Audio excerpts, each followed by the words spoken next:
Hello everybody and welcome back to Formula 1 2019 F2 Career Mode. You join me in Spain at Barcelona for the Spanish Grand Prix. This is qualifying. You join me here at the end of my fastest lap with about just over 2 minutes to go in the session. We did set the fastest lap in Sector 1. We were relatively quick in Sector 2, however, I just completely overdrove the whole part of Sector 3, which really hurt us.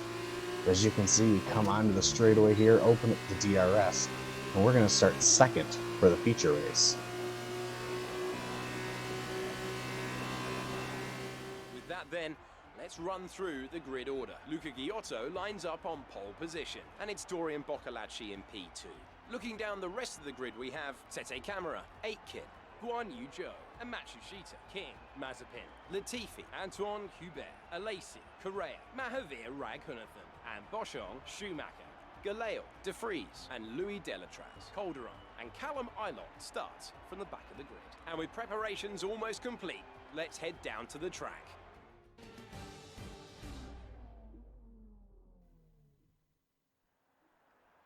And with that, we're ready to go for the feature race. Another good qualifying run from us puts us second. Taking a look at the strategy, looks like about lap 6 is where we're going to be coming in and switching off of the super soft tires.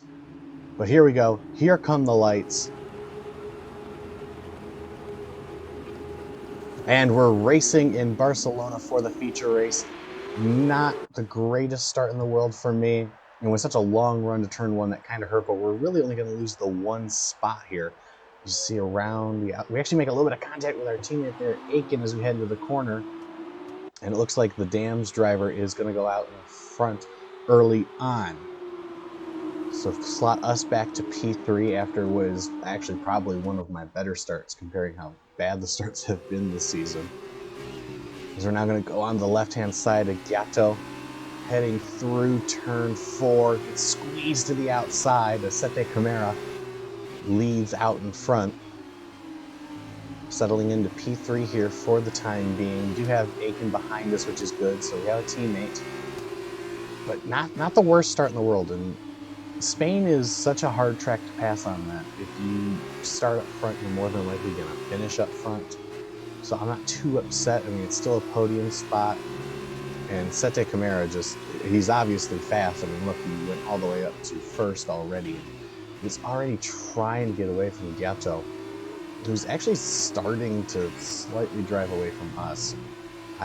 This race, I kind of seem to struggle for the pace of keeping up with these two. The pace itself was still good, but it just seemed like these two were so fast throughout this race that it almost kind of dawned on me now, if I didn't kind of catch them now, I probably wouldn't have that much shot. Let's focus now for the rest of the race.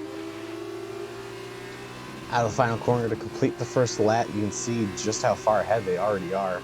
Almost a second, but we're jumping here to lap 3. Sete Camara has driven away. Ghiotto is right in front of us now. We're actually going to get a really good run here through turn 16, onto the main straightaway, duck over to the right, open the DRS, we're going to be side by side. Pit window, you will be on the hards. You hear that there, pit window in just 2 laps, but with that we easily take over second place. And while I was thinking maybe I can go ahead and try to catch Sete Camara, it was just very obvious it wasn't really going to happen at this point, not till after the pit stops, because he was just so fast on these tires in this opening stint.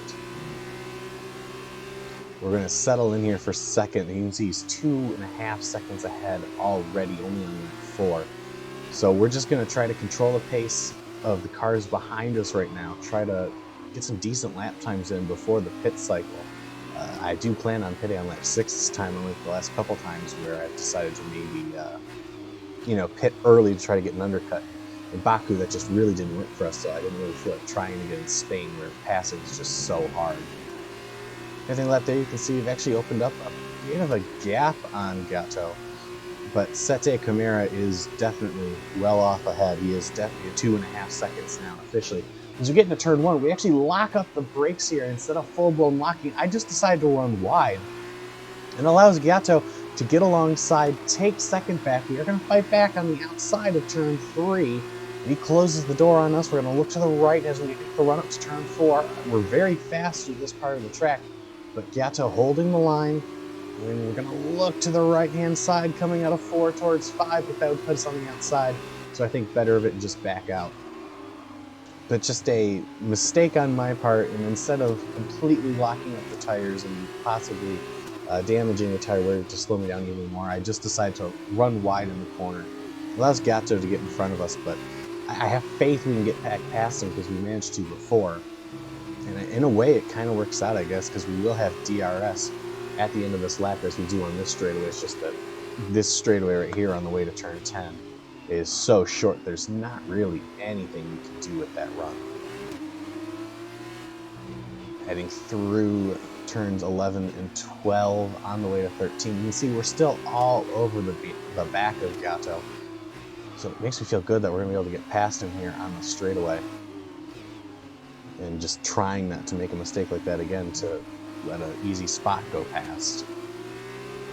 So through 16, we seem to get a really good run off. We run just a little bit wide there, open up the DRS. In this lap. We are going to box this lap, as you heard. We have the run on Gatto down the straightaway, moving over to the left-hand side. Side by side through turns 1 and 2. And we clear him, and that is us back into second on the lap we're pitting. So here we come into the pits. Sete Camara did pit as well, so you can see he's dropping down the order with us. We pull into the box, and I take a look behind me, and I have a sinking feeling in my heart. All of this traffic is, yes, in fact, it is going to hold us up. Go. You'll be racing on the exit. Release. We got really held up there in the pit. Sete Camara got out way ahead of that, and that is really going to cost us time. I had a bad feeling when I looked behind us that we were going to get caught. Luckily, we didn't have to wait for every car. You can see Jordan King is not that far behind us now, so that really ended up hurting us. Sete Camara, I don't even see him anymore. He's so far ahead because of this.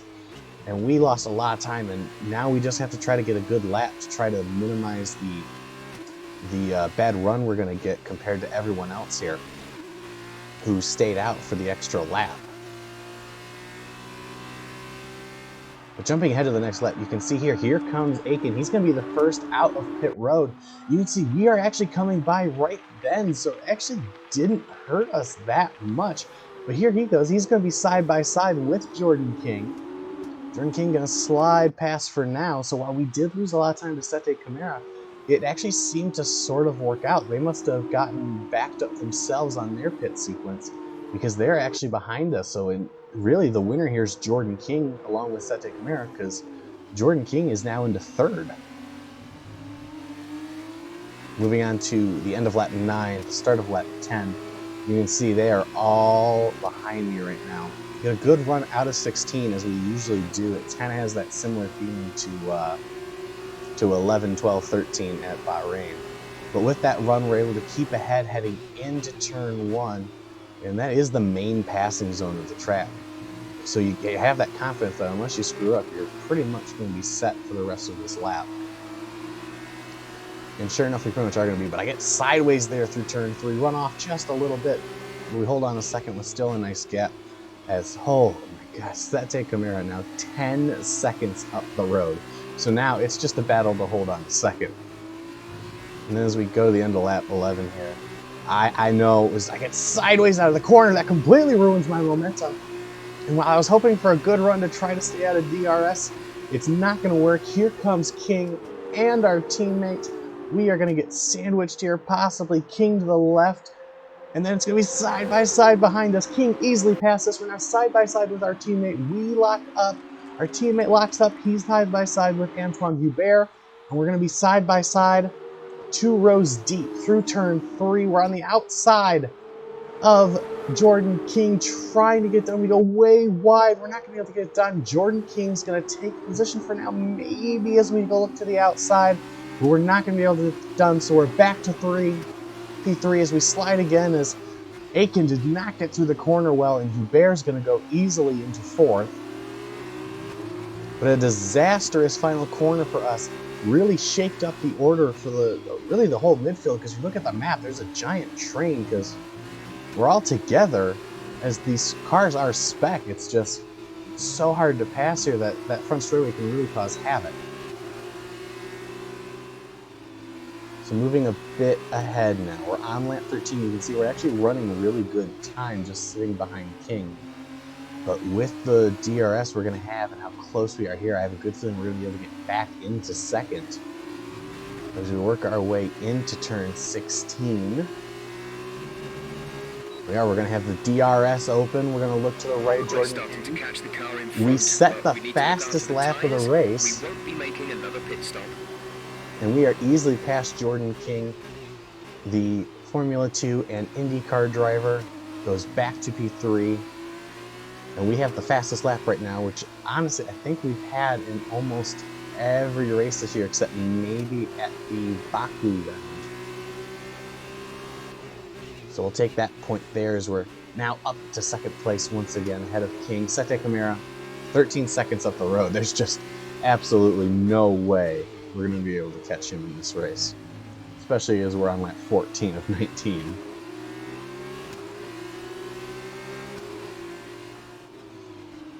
Jumping ahead now to the end of lap 14. So we get sideways again on the final corner. We really screwed that one up. Almost had to come to a complete stop. I lost all traction in the corner. And actually, oddly enough, that's kind of going to hurt King too, because he had to check up here. This allows Hubert to come by. Hubert now looking to our right side. We're going to go side by side into turn 1. Looks like we're maybe going to hold him off for now. Yes, we do. But that moves Antoine Hubert up into third ahead of Jordan King. It's a terrible final corner for us. Really, it actually didn't really do much to us, but it almost did. But at the end of the lap here, heading on to the next one, you see Hubert had the DRS. He's going to get alongside of us as we head down to turn 1. Easily takes the spot. He locks up big time, which allows us to get right onto the back of him, nearly running into the back. But just nothing we're going to be able to do there. Have to sit right behind him as we head through turn 3, the long sweeping right-hander. Maybe thinking about making a move into turn 4. We have a run. We're going to look, but not able to do anything. As we look now to the left-hand side, but he cuts us off a little bit there.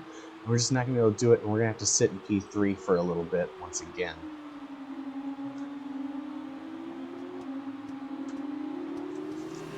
Now behind us, bad luck strikes the Dams team again. You see Latifi alongside the 8. A good side-by-side battle, actually. Latifi was at the tail end. You can see there's Aiken there in front of him.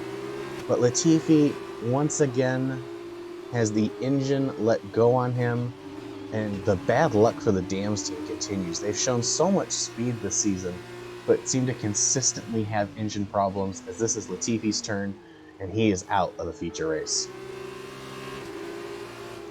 Jumping ahead now to lap 18 as we nearly run right into the back of Hubert. And then we get sideways again out of the corner. We go off-roading like a rallycross driver.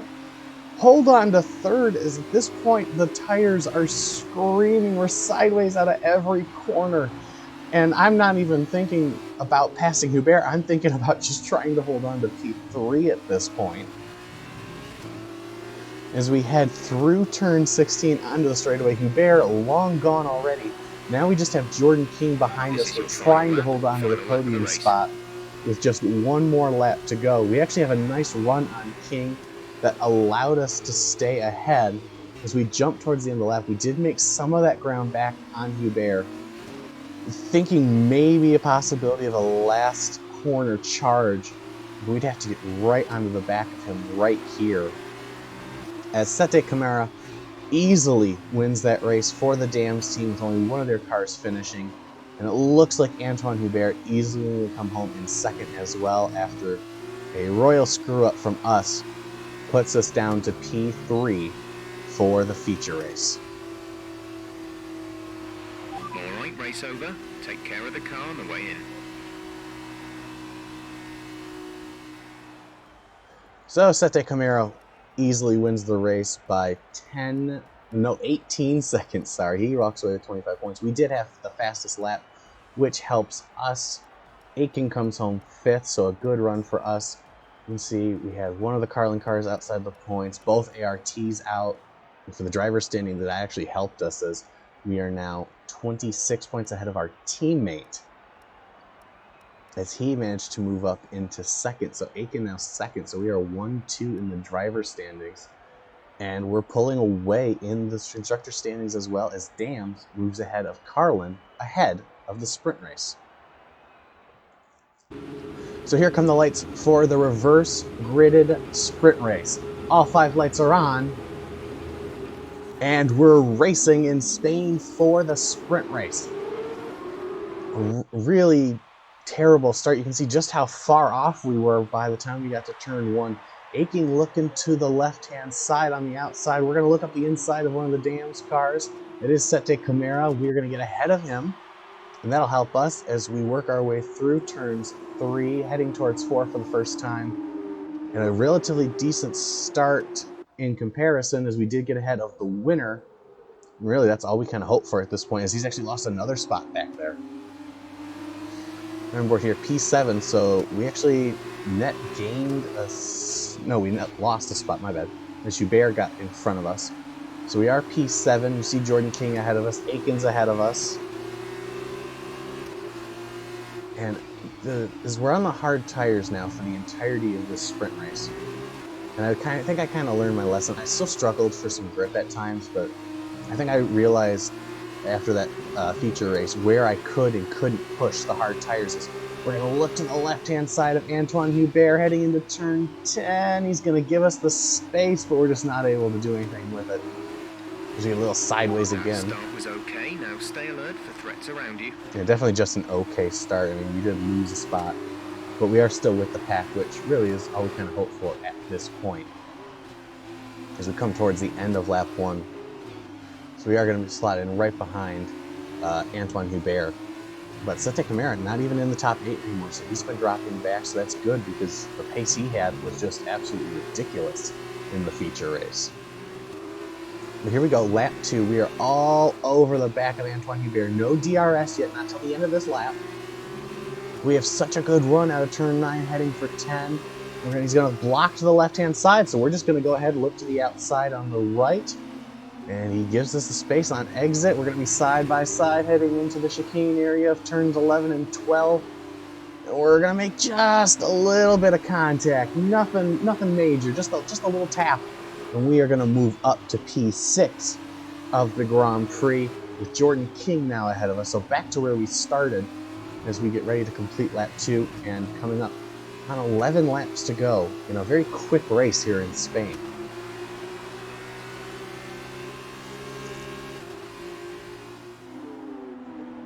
Now, lap 3 here would see the end of a race. Here is Mazepin. As you can see, the engine just blows. He was behind the Dams driver inside the points, I believe. And it's race over for him on lap 3 for the Russian driver, as that is not what he needed, as he has, I don't think he's scored that many points so far this season. But looking ahead now, you can see we're in DRS, but so is King, Aiken. Gatto doesn't have DRS, so he's kind of the odd man out here. But all of them locking up heading into turn 1 and 2 for the first time. Is the little side-by-side battle there is going to allow us to really close up to the back of King. Aiken's going to look to the left of Gatto. So King and I really have nowhere to go. He's going to go ahead and block, and I'm going to go ahead and look to that left-hand side. He's going to swing out there, so I can't really do anything with it. We're just going to have to sit behind now, but Aiken and Gatto continuing to go side by side, which is allowing the 2 drivers at the front to just sort of scoot away. They're still side by side in front of us, heading through 7 and 8. A great battle, but it's slowing us down as Aiken slightly gets off into the grass. Gatto and Aiken, looks like Gatto's going to take the spot now as we head through. We're going to go ahead and look to the right-hand side. We have a huge run on Jordan King, who's also looking on Aiken. We're going to squeeze our way in there on the outside, and just like how we got past Hubert, we're going to take it on the outside as we go sideways again, but luckily we had cleared King. And we are now up to P5 with our teammate ahead of us. And maybe if we can get up to him through this little complex here, the 13, 14, 15, we should get a good run out of 16 with some DRS to maybe take the spot. We head through 15, now on the way through 16. We do get a good run. We are going to have the DRS, a mighty run on our teammate Aiken. He does have DRS, but we have the slipstream and momentum. We're going to look to the right-hand side. We're slightly getting it, but the run's dying out. We're side by side into turn 1. He started braking earlier, that started braking a little bit later, but we are going to slip past him as we head through 2. Thanks, Aiken, for not putting up too much of a fight, teammate, as we are now going to set our eyes on Giotto and back onto the podium for 2 races in a row here in Spain. Look to the left-hand side of Giotto. He cuts us off again, a little sideways because of that, because I knew he was going to, but I didn't expect it to be that much of a chop. And we're just going to have to sit behind him for the lap. And that we did, because there's just no passing areas really in sectors 2 or 3. We get another great run. He doesn't have DRS, so it won't be hard to get past him this time. We absolutely just fly past Giotto. His teammate Zhao is in front of us in P2. And at this point, I realized that the tires still felt grippy. And I actually had a lot more confidence in how these tires drove. So I just decided to put my head down, and by the time we get to lap 9, you can see I've actually caught up to the back of them. And around this time, when I realized I had started to catch them, I kind of put it in my head. I'm like, holy cow, we're already on lap 10 now. This race has absolutely flown by, as the 2 of them are going to go side by side heading into turn 1, which is going to allow us, you can see how much momentum we gain on Matsushita and Zhao just through that corner alone because they went side by side. But Zhao now into the lead of the Grand Prix. Matsushita right in front of us. As we head towards the end of the lap, we gained even more time. Now the Carlin car right in front of us as we sideways again out of 15. But onto the main straightaway now. He has DRS and so do we. We seem to have just a slightly better run. So he's going to look over to the right to defend. We're going to take a look to the left-hand side. And maybe gonna clear him. Yes, so we are now ahead of Matsushita. Only Zhao in front of us. And we are coming up on just 2.5 laps to go. And we might have a chance here to take the sprint race in Spain. We work our way through turns 4 on our way to 5 now. Gonna go ahead and jump ahead here to the last lap coming up here. So we managed to catch our way back up to Zhao. Spent about 1.5 laps doing that, so now we're all over the back of them. This is really our only chance to do it. We have to do it now. We get a good run out of the corner, onto the main straightaway. Final lap of the sprint race here in Spain. Zhao looks to the right. We have such a huge run. Here we go. We're going to go to the left-hand side by side into turn 1. Not even close. We easily get ahead and clear him big time. And now all we got to do is defend. That's all we have to do. And with how hard it is to pass in Spain, there's only one sort of passing opportunity the rest of this lap, and that's going to be in turn 10. After the long back straightaway, which is a DRS zone. You can see we are 0.3 ahead after that already. So we are past Zhao now. He's going to try to hold off Matsushita as well as trying to get past us. But from 6th on the grid, having fallen all the way back to 8th at the start, we are now leading the Spanish Grand Prix sprint race, looking for another win in our Formula 2 career as we work our way towards the F1 2020 game and the Build a Team career mode. So with a huge run and a huge lead now, down out of 9 and into turn 10, I'm not that worried about it. It's just don't screw up. I take it really easy out of the corners here, not trying to rally cross it like I did in the feature race. Through 12, running just a little bit wide, but holding just enough traction so that the car is comfortable. Through turn 13, into 14 and 15 for the final time. And from almost outside of the points at the start of the race, we are going to cruise our way out of turn 16 and win the sprint race in Spain. Fantastic. You've won the Grand Prix.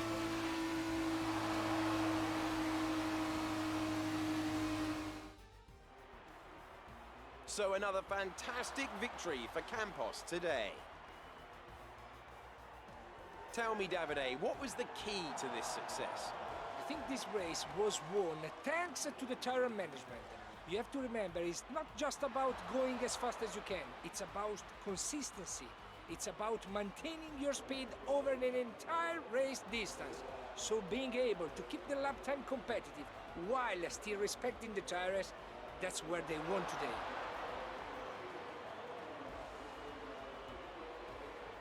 It's time to present the top drivers with their trophies for today's race, and there are a lot of people in the paddock very happy with this result. It's Campos on the top step.